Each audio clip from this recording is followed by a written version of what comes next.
Hello, welcome to Matter of Fact. It's good to have your company. Australia is now in election season. This weekend, Victorians go to the polls to elect a new state government. New South Wales will follow suit in March. And then a federal election is expected in May, although there's even talk now that February could be an option. The Victorian campaign has been waged against the backdrop of federal issues like terrorism, immigration and energy policies. The two major parties are watching on nervously from Canberra to see who might gain a boost from this weekend's results. A short while ago, I spoke with two Victorian federal MPs, the Liberals' Tim Wilson and Labor's Peter Khalil, and as you'll see, there's no love lost already as this campaign trail gets underway. Tim Wilson, Peter Khalil, good to see both of you. I wanted to start with, I suppose, an overview of the Victorian election. And Tim, how much of this is going to be seen as a litmus test for what we're going to have next year federally? How much can we take away from this and get a pointer for where the whole nation may be at right now?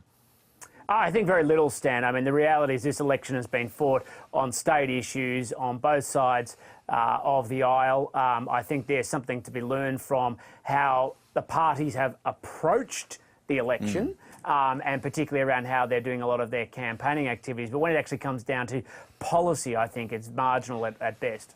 But Peter, policy is one thing, perception is another, and I know it depends on who wins and who loses as to how much stock you want to place in the outcome. But to the extent that it builds perception and potentially builds momentum after the by-elections that we've had federally in recent times and looking ahead to the New South Wales election as well, what would you be looking for from Labor's side? Well, while I agree, Stan, that state and federal issues are different and people understand that, I think you're right about the perception side of things, and certainly looking at the Andrews government, they're a government that is projecting the fact that they actually deliver for Victorians. They've delivered on a lot of policy areas, whether it's removal of level crossings, whether it's TAFE places, whether it's actually hospitals, schools, 70 new schools in the past 4 years, 1,300 upgraded, ambulance times being reduced. These are all practical things that make a real difference to people's lives, and they're delivering for Victorians. So I think people respond to that, and the voters will be looking for governments that actually do their job. And if perception is an important element, then the perception around the federal government is that they're not delivering for the Australian people, and that's what we've been arguing in opposition. Well, Tim will certainly want a response to that, but Tim, sure he will. You know, given what we have seen in Wentworth, and we know that there's always some analysis and extrapolation of these results, even if it does just go to the idea of perception, what's an ideal outcome for you on the weekend? Obviously a change, a Liberal majority government is my ideal outcome. A change of government, but federally, are there things you're specifically looking for? Because you know the marginal seats at the state election are going to be decisive. And you know, it's basically saying the next federal election is going to be fought around the country in a whole key, in key marginal seats. Of course, and I mean that's always the case. So we'll be all focused on what's happening in the Sandbelt, particularly around Frankston, where we have a marginal seat in the federal electorate of Dunkley. The same will be true around Geelong. We'll be very interested to see what happens there around the marginal seat of Corangamite. Nobody's trying to pretend otherwise. But again, I mean, it's just to respond to that point that Peter raised before. I mean, what people are going to be looking for is a government that actually respects the community and actually delivers for them. And you know, when we outline our agenda around cutting taxes and what we've actually done and delivered for small business and for households, what we've done on construction sites, what we've done across the board, I don't dispute that resonates and responds, and I think people will get that from the federal election as well. That's why I said what's more interesting is what's actually happening on the ground and campaigning-wise, because I think that's going to be more instructive for a lot of both the parties when they're looking at the next federal election about how they're going to approach it.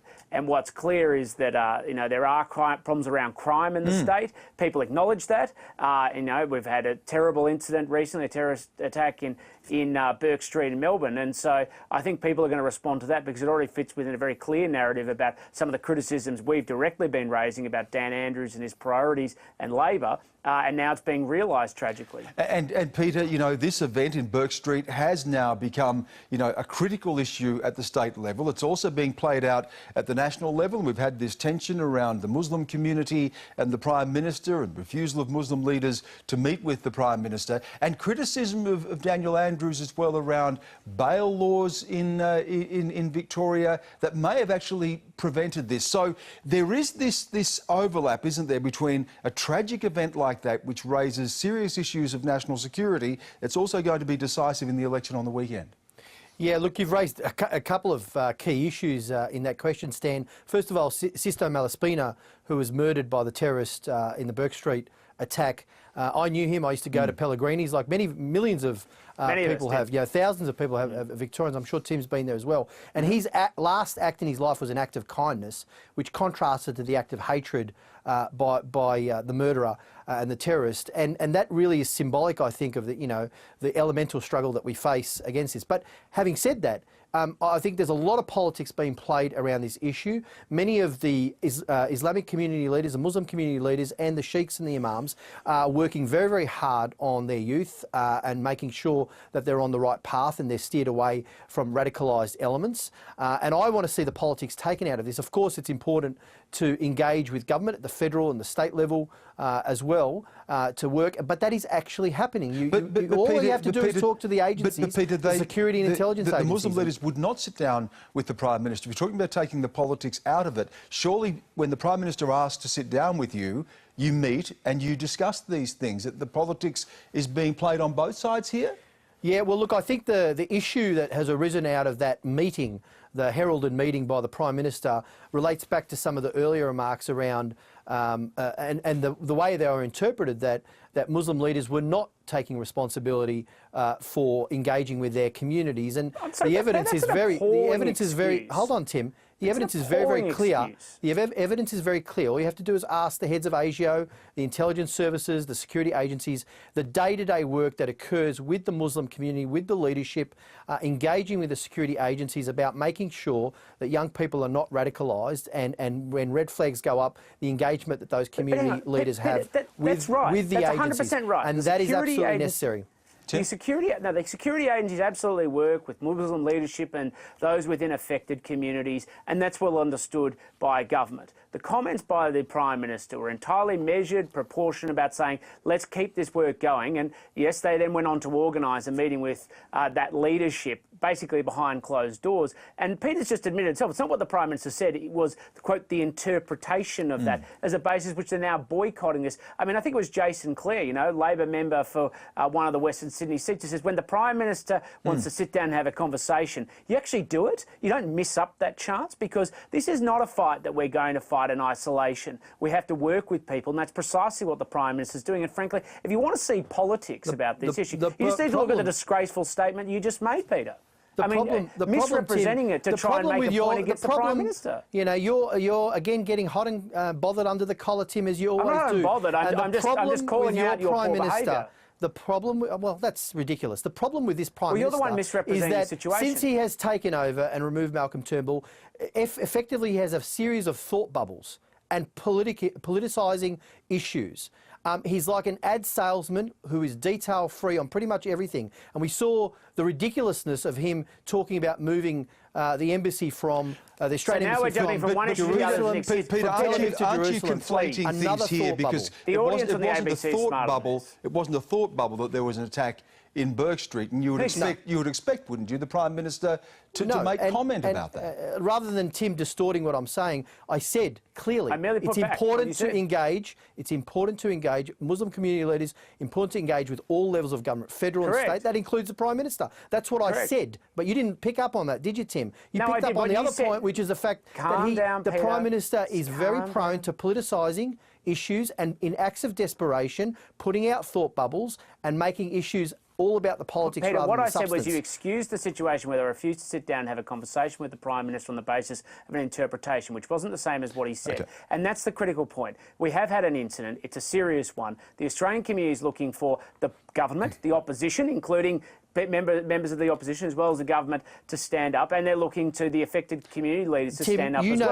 And that's what we're working with. You know very well that in politics, and you've been in their parliament long enough to understand this, that there are two types of leadership. There's a leadership that unites Australians. There's a leadership that doesn't divide the community. There's a leadership that brings Australians together under our And that's where you multicultural call people community. and say, let's sit And around then the there's a table and try and leadership. solve a problem. Then there's a type of leadership which preys on fear, which preys on division, and we've seen this again and again from the coalition Peter, government. please. When you call people to rise to a challenge and show leadership together, we're going to end that up isn't what you're completely talking about. bogged down in this, and there are other issues I want to get to. And Tim, another issue that is cutting across federally and at the state level in Victoria is the question of immigration. Clearly, this is now building to be a critical issue, not just a question of immigration, but the question of crowding, the question of infrastructure.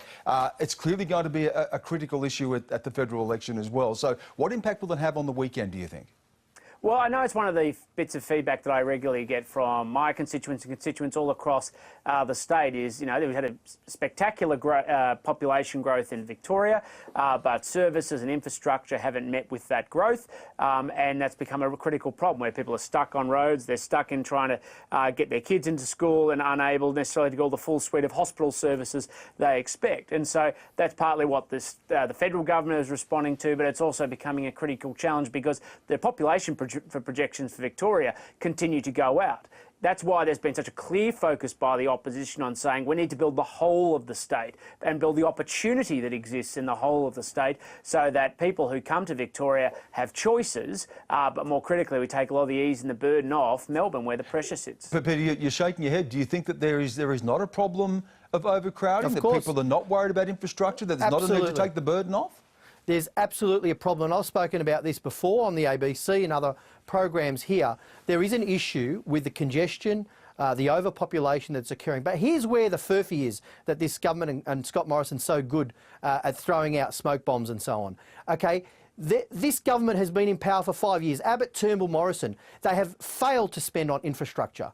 Unlike the Victorian government, and the Andrews government, which is actually removing 29 level crossings and another 75 going forward, the suburban rail loop, they've invested in roads, in rail, in public transport, because that is what's needed to address the issues around this is just congestion. Fundamentally and this government then comes out and talks about... Tony Abbott was meant to be the infrastructure Prime Minister, wasn't he? Well, it never happened. You know the biggest problem we've had investing in infrastructure in look, Victoria. you had a good run there, Tim. Just I know, but the problem we've had is the state government won't cooperate. The state government won't cooperate with the Commonwealth on this. We've shown it time and time again. You have seen this government and Morrison now talking about the permanent migration numbers of 190,000, reducing them. There are 1.6 million people in this country on temporary work visa rights, okay?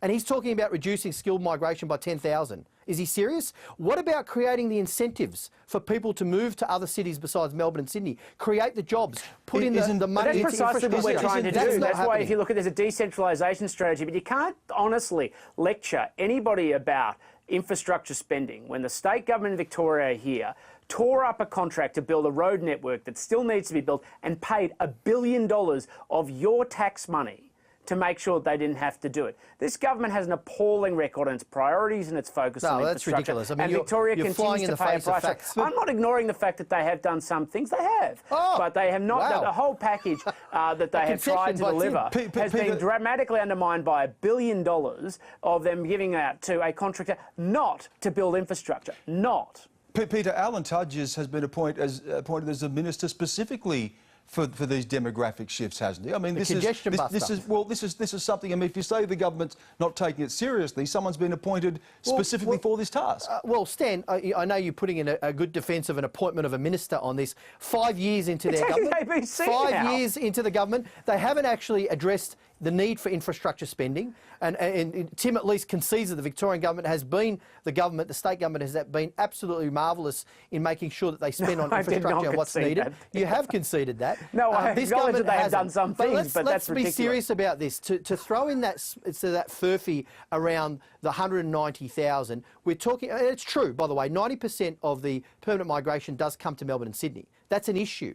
It needs to be addressed through better infrastructure spending and coordination between federal and state. Absolutely, I agree with Tim on that, better federalism. But it also needs to be addressed, the fact needs to be addressed that there are over 1 million people who have work visa rights in this country, and they are also largely in Melbourne and Sydney. That needs to be looked at, the 457 visas and so on. And also you need to make sure that you don't start to stray into the Pauline Hanson territory of conflating the issue around ethnicity and race and faith with migration and making migrants a problem. I mean, this is a Prime Minister who as recently as a couple of months ago, we're almost out of time, but I do need to give migration. Tim a chance to respond to that, Tim. Sure. I don't even know where to respond. I mean, nobody's done that. Nobody's equated these things in the way that Peter has just articulated or outlined. The focus of the federal government is to work with the states. We work very successfully with the New South Wales state government, the Queensland government. The biggest challenges we face have been here in Victoria. They've made it very difficult to invest in new infrastructure and to be able to build the capacity of this state. And a critical part of that is about building the regions. That's why there's been a very clear focus from the opposition in Victoria, if they were to come to government, to build the rail infrastructure so we can have as Matthew Guy says, not a city-state but a state of cities, and that's our focus and that's where it will continue to be. Tim, you seem to forget the facts. You know very well that the airport link, for example, which was supported by we put the money federal down for that first and the state government followed. Down, and the state government supported that and is working in coordination with the federal government. Shamed into and Bill it. Shorten also announced just the other day that they would also commit the $5 billion to that if we were to win government. So don't that's make great. up, I mean, once again, the federal government has led the way on infrastructure in Victoria. Oh. Gentlemen, there must be an election in the air, given how vigorous this exchange. It's just me and Tim. Given this, how vigorous it's been. Calm down, Peter.